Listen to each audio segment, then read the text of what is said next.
KPBS On Demand is supported by Fleet Science Center's newest exhibit, Survival of the Slowest. See firsthand how nature's smallest, slowest, and weakest creatures can not only survive, but thrive in the wild. Open May 24th through September 1st. Learn more at fleetscience.org. Good morning, I'm Emmeline Mohebi. It's Wednesday, November 6th. Vote counts from the election are still underway after the 8 p.m. voting deadline last night. In today's podcast, I'll be updating you on the unofficial results that came in late last night. Those results will continue to be updated over the coming days, but we won't have the final certified results until next month. For the most up-to-date results, head to our newsroom's Voter Hub at kpbs.org/voterhub. From KPBS, you're listening to San Diego News Now. Stay with me for updates on our local races.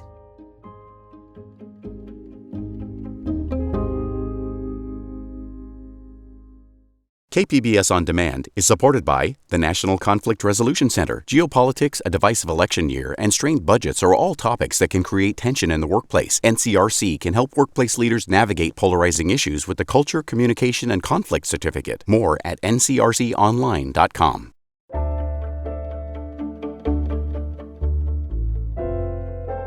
In the race for the 49th Congressional District, Democrat Mike Levin is leading in initial results. Here he is speaking to supporters last night. Based on everything we know about the outstanding vote, we are confident that when all is said and done, we will prevail. Levin is facing Republican challenger Matt Gunderson. He's expecting more votes from people registered without a party preference. You know, that's about where we thought they would be after the first round of results. I mean, we're encouraged by Republican turnout. We believe the no party preference voters are going to flip in our direction. Gunderson currently has 46% of the vote compared to Levin's 54% based on unofficial election night returns. Early election results for Assembly District 75 show Republican Carl DeMaio with a 20-point lead over his opponent, Republican Andrew Hayes. The district covers most of East San Diego County, including a 50-mile stretch of the U.S.-Mexico border. DeMaio chairs the right-wing advocacy group Reform California and served on San Diego City Council over a decade ago. He did not respond to an interview request. Hayes is currently president of the Lakeside Union School Board. He says there are still many ballots to be counted. We're still very, very optimistic. As we saw in the primary, we continue to surge with late voters, and we expect the same thing to occur at this point. The winner will replace Republican Marie Waldron, who is set to term out. In initial results, incumbent San Diego County Supervisor Tara Lawson-Remer is leading in the District 3 race. Democrat Lawson-Remer is facing a challenge from Republican former San Diego Mayor Kevin Faulconer. Lawson-Remer spoke last night at the Westin in Gaslamp. We've just been out in the community talking to people about what's important to them and making sure that we can show up for the next 4 years to keep fighting on the issues that matter. Lawson-Remer has 57% of the vote compared to Faulconer with 43%. In early results, it looks like current San Diego Mayor Todd Gloria is headed for a second 4-year term. Gloria spoke at the Westin in Gaslamp last night. I have a very simple message this evening. Let's get back to work. Let's fill those potholes. Let's house the homeless. Let's keep our city safe. And let's build more housing that working and middle-class people can afford in this great city.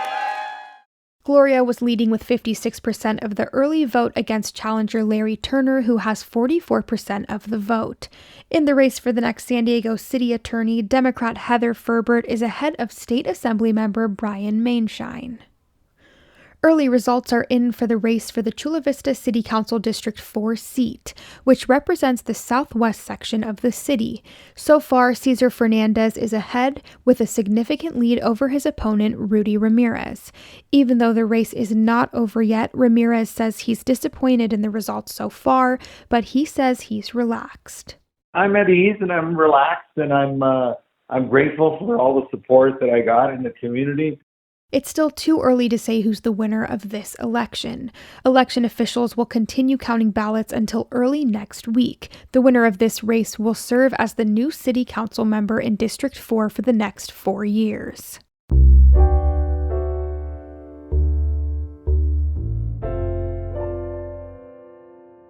The measure to increase the sales tax in the county is failing in early results, as is the sales tax increase in the city of San Diego. Here's San Diego City Council member Stephen Whitburn.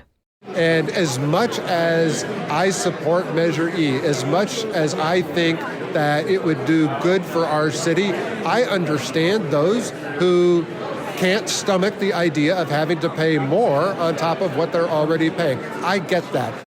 Whitburn is running for re-election to his city council seat and is leading in initial results. And the measure to extend Chula Vista's half-cent sales tax is currently passing in initial results. The tax would pay for road repairs and other basic city services.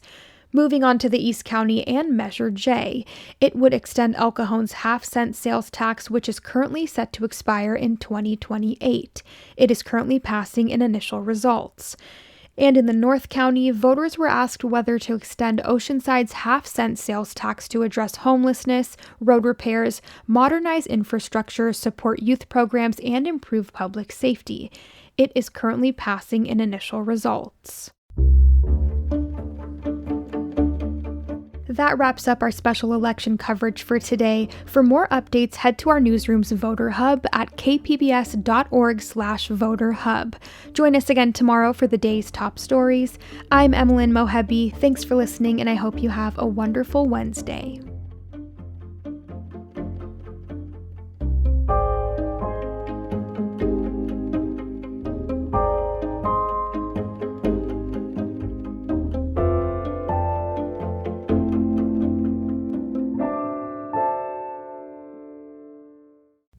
Now on the finest podcast, the NPR Tiny Desk Contest, we bring you the history of the concert series and the competition and hear from the artists behind our favorite local entries. Listen now wherever you get your podcasts.